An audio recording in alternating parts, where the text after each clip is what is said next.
Welcome to the pantry, guys. In case you don't know by now, I am Liza, and this is my pantry. Actually, we have a couple pantries. I have a room upstairs in my house I call the pantry too because it's like our working pantry.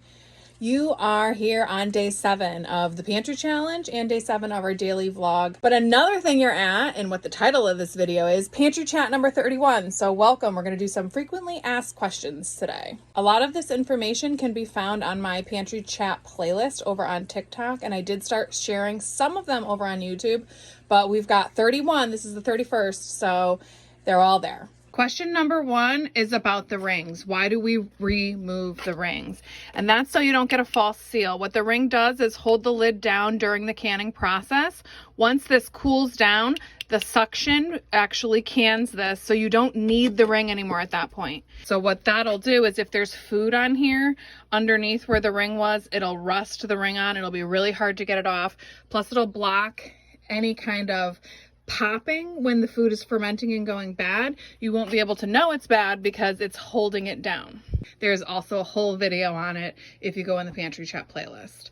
Next question I always get is about the double stacking.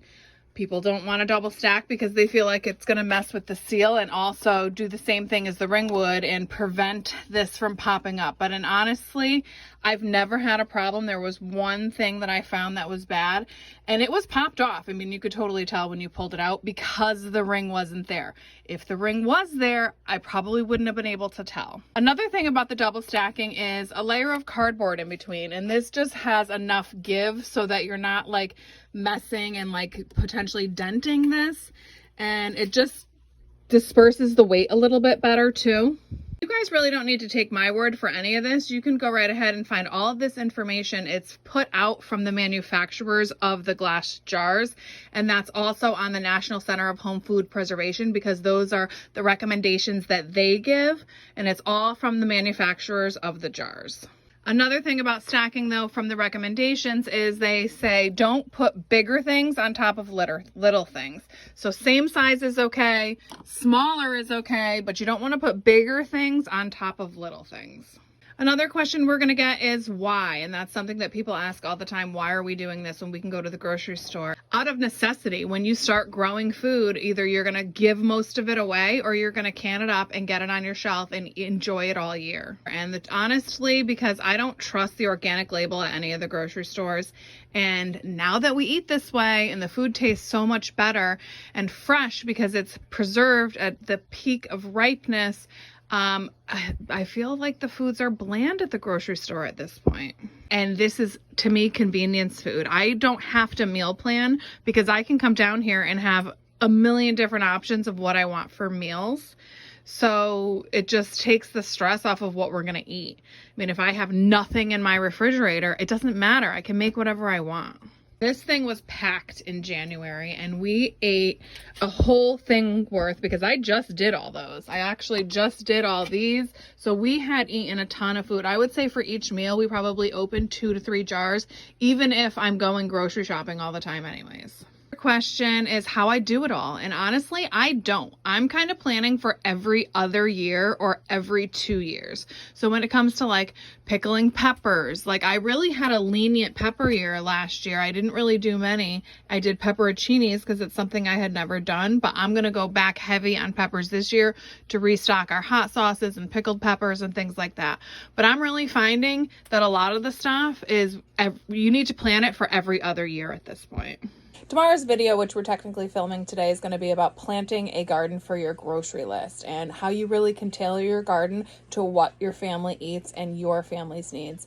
Now, I say that, but I mean, my family doesn't eat radishes, but radishes help me mark my lines. So there are certain things that you will want to get for your garden and grow them, even though you don't normally buy them at the grocery store. Another question we're going to talk about is how long does it last? Because that's something that we get all the time. And so the manufacturer's recommendations is 18 months.